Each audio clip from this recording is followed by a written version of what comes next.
स्वाध्याय प्रणेते पूजनीय पांडुरंग शास्त्री आठवले यांच्या जीवनावरील सत्याधिष्ठित कादंबरी देह झाला चंदनाचा. लेखक राजेंद्र खेर. वाचक स्वर राहुल सराफ. भाग 122.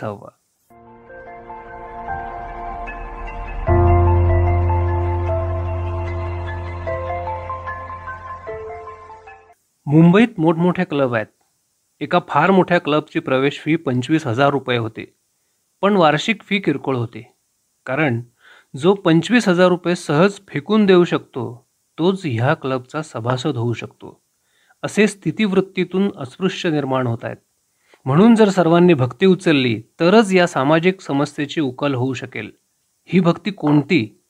भक्ती ही कृती नसून समज आहे. भक्ती इज अन अंडरस्टँडिंग. जीवनात क्रांती घडली पाहिजे. क्रांती शांतीनं होते, स्वच्छतेनं होते, प्रेमानं होते. हा विचारच आज दिसत नाही. भाव आणि विचार या गोष्टीच क्रांतीसाठी आवश्यक आहेत.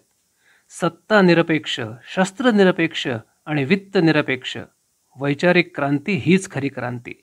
धर्म आणि भक्तीनंच क्रांती होऊ शकते. पांडुरंग शास्त्रींनी ती गोष्ट आधुनिक काळात स्वतः सिद्ध करून दाखवली होती. स्वाध्यायरूपी सुप्त क्रांती दिवसेंदिवस मोठा आकार घेत होती. त्याची जाणीव देशातल्या काही विचारवंतांबरोबरच काही परदेशी विचारवंतांनाही होऊन चुकली होती. म्हणूनच एका अमेरिकन विदुषीनं म्हटलं होतं, the silent revolution is taking place in India. धर्माबद्दल बोलताना पांडुरंग शास्त्री पुढं म्हणाले, धर्मातून जर बुद्धी निघून गेली तर धर्मात शक्ती राहणार नाही. तशा धर्मातून दुर्गंधी येईल. भगवान श्रीकृष्णाच्या काळातही असा रूढीवादी धर्म होता. दुर्योधन विष्णुयाग करत होता, दक्षिणा देत असे. जरासंध वैश्वदेव करीत असे. तरीही कृष्ण भगवंतांनी त्याला मारलं. का? कारण रूढीवादी धर्म मानवाला उभा करू शकत नाही, हे सांगण्याची हिंमत भगवान श्रीकृष्णात होती. त्यानंतर त्यांनी सामाजिक आणि राजकीय विषयावर अनेक दाखले देऊन विवेचन केलं. मानसशास्त्र, मंदिर, शिक्षण, शेती या विषयांवरही विचार मांडले. आपल्या प्रवचनात शेवटी त्यांनी निर्धारपूर्वक सांगितलं, 5 वर्षात 10,000 गावं अशी बनवू की ही यादी घ्या आणि त्या गावात जाऊन पहा. तिथे कुणी भिकारी नाही, कुणी उपाशी नाही. तुम्ही कुणाला काही दिलं तर तो घेणार नाही. इथे यायला निघालेल्या आमच्या काही आदिवासींची तिकीटं आपले काही स्वाध्यायी काढायला गेले. आदिवासींनी त्यांना चक्क नकार दिला. त्यांनी 30,000 विटा बनवल्या आणि त्या विकून ते इथं आले. ही एक अभिमानास्पद गोष्ट आहे. ही एक खुमारी आहे, शेखी आहे. ती असली पाहिजे आणि ती ज्याच्यात असेल त्याचंच नाव मानव. भाकरी फेकली की खातो तो कुत्रा. आज भाकरी फेका असं सांगणारे लोक महात्मा बनतात आणि फेकणारे दानशूर. घेणारा मात्र बिचारा बनतो. ह्या बिचाऱ्यांची संख्या आता फार वाढली आहे. म्हणून आम्ही हे करून दाखवू. आमच्या मजबूत श्रद्धेनं आणि मजबूत निष्ठेनं करू. शिकलेले लोकही आमच्या सोबत येतील. आज येत नसतील तर एक दिवस येतीलच. आम्ही चुका केल्या असतील तर शिकलेला वर्ग त्या आम्हाला दाखवून देईल. आपल्याला 10,000 गावं 5 वर्षात तयार करायची आहेत. ज्या गावात एक मंदिर असेल आणि एक योगेश्वर कृषी असेल, गावात आत्मीयता वाढलेली असेल, भक्तीची नजर आलेली असेल. सर्वेत्र सुखिनः सन्तु सर्वे सन्तु निरामयाः सर्वे भद्राणि पश्यन्तु मा कश्चित् दुःखमाप्नुयात्. प्रवचन संपलं. दुपारच्या सत्रात भारतातल्या महाराष्ट्र, गुजरात, उत्तर प्रदेश, गढवाल, कर्नाटक, त्याचप्रमाणे परदेशातील मध्यपूर्वेकडील देश, केनिया, अमेरिका, कॅनडा आणि इंग्लंडसारख्या विविध देशातून आलेल्या प्रतिनिधींनी आपल्याकडील स्वाध्याय प्रवृत्तींविषयी माहिती दिली. त्यामध्ये केवळ शब्दांची आतषबाजी नव्हती, तर त्यांची कार्यतत्परता दिसून येत होती. अशा तऱ्हेनं रात्रीपर्यंत विविध सांस्कृतिक कार्यक्रम पार पडले. प्रयागमधल्या गंगा यमुना संगमस्थळी त्या 3 दिवसात अनेक संगम घडून आले होते. जणू संगमांच्या सुगंधीमाला गुंफल्या गेल्या होत्या. सुहृद सदस्य आणि कृतिशील स्वाध्यायी भावगीतं गात कामामध्ये गुंगून गेले होते. तेव्हा कर्म आणि भक्ती यांचा संगम दिसून येत होता. परदेशी पाहुण्यांबरोबर स्वाध्यायी मंडळी तीर्थराज नगरात फिरत होती. त्यावेळी पूर्व पश्चिमेचा संगम प्रतीत होत होता. व्यासपीठावर धार्मिक आणि राजकारणी लोक एकमेकांसमवेत बसले होते. तेव्हा धर्म आणि राजकारण यांचा संगम घडून आला होता. गंगेतले नाविक आणि सागरातले मच्छीमार यांच्यामधला परस्पर स्नेहभाव पाहून गंगापुत्र आणि सागरपुत्र यांचा संगम दिसला होता. सुदामपुरीत श्रीमंत स्त्रिया आणि खारवा भगिनी एकत्र काम करत होत्या. त्यावेळी संपन्नता आणि निर्धनता यांचा संगम झाला होता. कृतिशील आणि इंजिनियर्स एकत्र काम करीत असताना विचार आणि कृती यांचा संगम बघायला मिळाला होता. गावचा गुराखी आणि शहरातला चार्टर्ड अकाउंटंट एका पंक्तीत मांडीला मांडी लावून भोजन करत होते. या प्रसंगी सुशिक्षित आणि अशिक्षित यांचा संगम झालेला प्रतीत होत होता. तीर्थराज मिलनात असे कितीतरी अनोखे संगम घडून आले होते.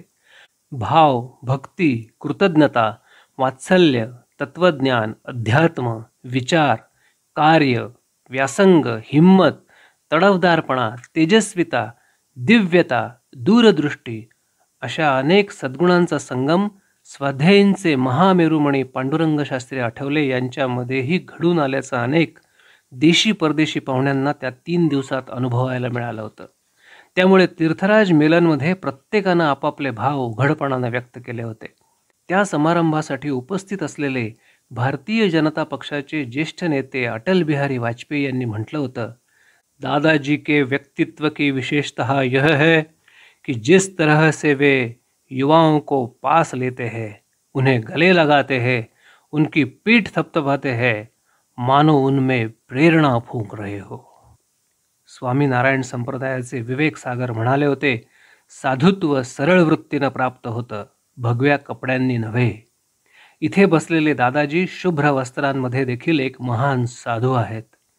हे तीर्थराज मिलन पाहून कुमारेल भट्ट आणि शंकराचार्य आनंदित झाले असतील, नाचत असतील. अक्षर पुरुषोत्तम संस्थेचे प्रमुख स्वामी महाराज यांनी आपलं मत प्रदर्शित केलं होतं. इथे रोज भगवंताच्या गोष्टी सर्वांच्या मुखातून ऐकायला मिळतात. त्या सर्वांचं भगवंताबरोबर मिलन करवतात. स्वाध्याय आणि भक्तिफेरी हे सनातन धर्माचं कार्य आहे. उच्च न्यायालयाचे न्यायमूर्ती RB मिश्रा यांनी आपल्या भाषणात म्हटलं होतं, पूज्य दादा गीतेची शिकवण जीवनात उतरवणारे आहेत. गीतेवर मी अनेक प्रवचनं ऐकली होती, पण पूज्य दादांनी गीतेच्या विचारांना खऱ्या अर्थानं कार्यान्वित केलं आहे.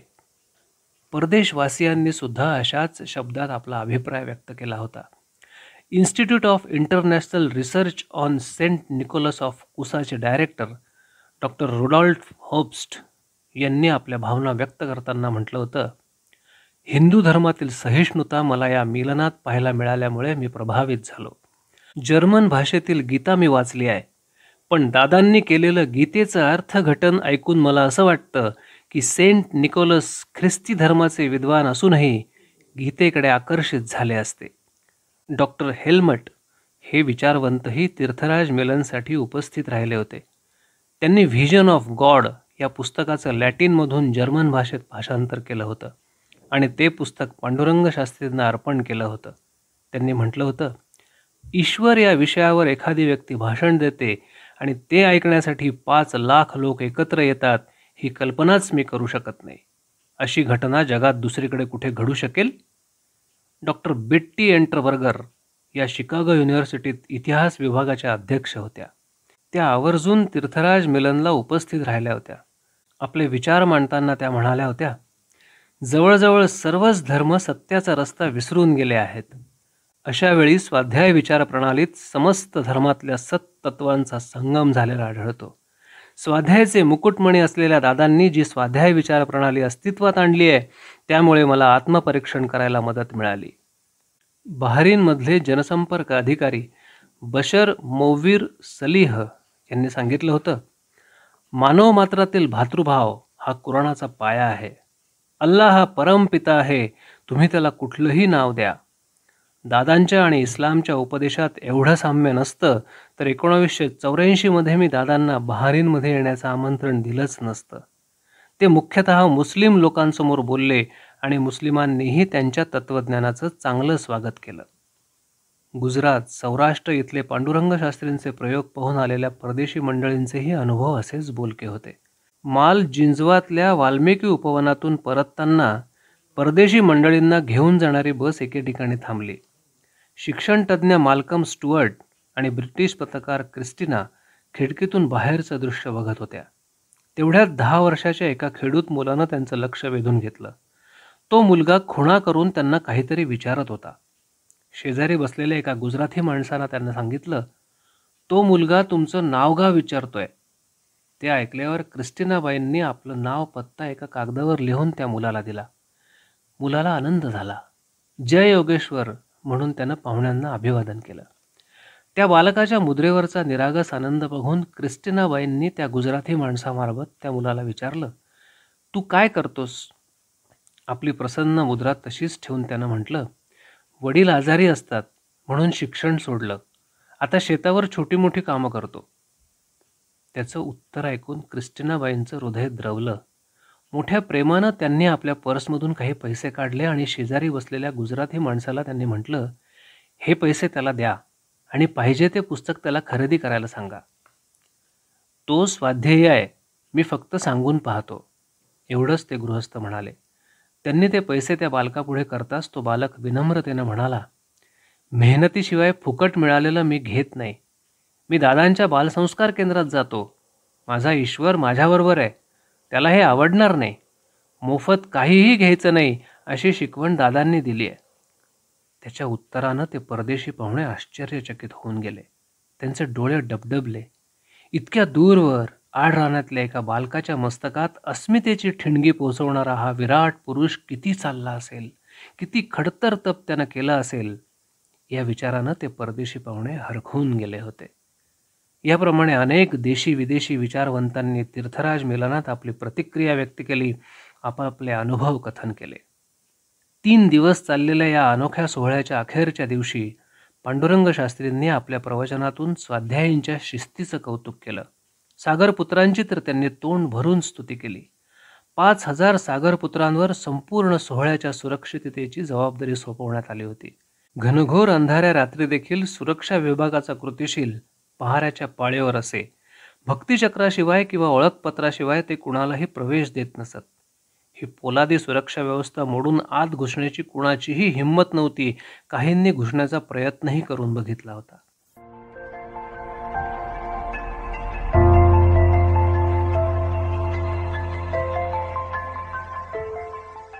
देह झाला चंदनाचा. लेखक राजेंद्र खेर. वाचक स्वर राहुल सराफ.